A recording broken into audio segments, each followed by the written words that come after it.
अब बात हरियाणवी मॉडल शीतल की हत्याकांड की, जिसमें पुलिस ने पर्दाफाश कर दिया है। पुलिस ने आरोपी को गिरफ्तार किया है। मॉडल शीतल की कल लाश मिली थी और जानकारी के मुताबिक आरोपी बॉयफ्रेंड ने चाकू से शीतल पर कई वार कर उसकी हत्या करी। कार को नहर में जानबूझकर गिरा दिया ताकि यह हादसा लगे। अहम सुराग मिलने के बाद पुलिस ने आरोपी बॉयफ्रेंड सुनील को गिरफ्तार कर लिया है। तो ये कल हत्या का मामला सामने आया जब शीतल की लाश मिली, नहर में ये लाश पाई गई। उसके बाद शक सीधे तौर पर उसके बॉयफ्रेंड पर गहरा गया जब शीतल की शरीर पर कई चोट के निशान पाए गए। अब आरोपी बॉयफ्रेंड को गिरफ्तार कर लिया गया है।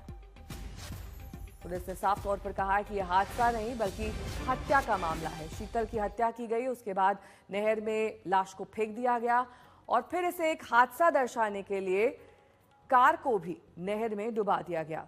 उसके गले पर कटे के निशान पाए गए हैं, कई जगहों पर चोट है।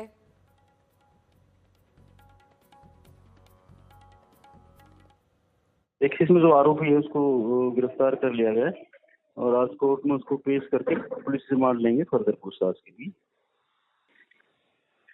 देखिए, आपसी इनका मनमुटाव हो गया था क्योंकि लड़का मैरिड था और इस लड़की को जब पता लगा कि ये मैरिड है तो इसकी लड़ाई झगड़ा शुरू हो गया। तो उन्हीं बातों को लेके चाकू से इसका मर्डर इसने किया और इसको हादसा दिखाने के लिए गाड़ी को नहर में डाल दिया और खुद निकल गया और उसको वो लड़की बह गई।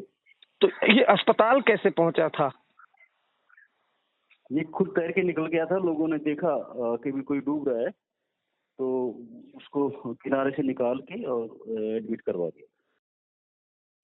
अरविंद ओझा मेरे सहयोगी इस वक्त तमाम जानकारी के साथ जुड़ गए हैं। अरविंद, आपकी डीएसपी से खुद बातचीत हुई है। ये क्लियर कट मामला था या फिर मामले को सुलझाने के लिए काफी जद्दोजहद करनी पड़ी?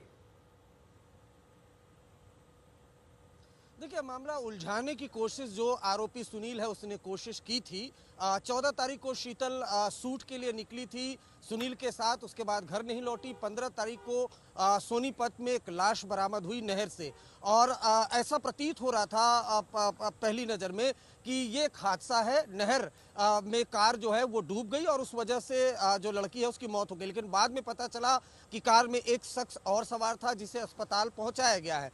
पहली पूछताछ जब शुरू हुई सुनील से तो उसने बोला कि यह हादसा है, लेकिन उसके बाद परिवार वालों ने भी शक जताया था और पुलिस ने सख्ती से पूछताछ की और तो तब सुनील ने यह जुर्म कबूल किया कि उसने चाकुओं से गोदकर हत्या की थी और इस पूरे मामले को हादसा दिखाने की कोशिश की थी। दरअसल जो कार थी उसमें से खून के छींटे भी बरामद हुए थे, वो एक बड़ा एविडेंस था और उसी के आधार पर कई महत्वपूर्ण सुराग यहाँ पर, जिसके आधार पर अब सुनील की गिरफ्तारी हो चुकी है।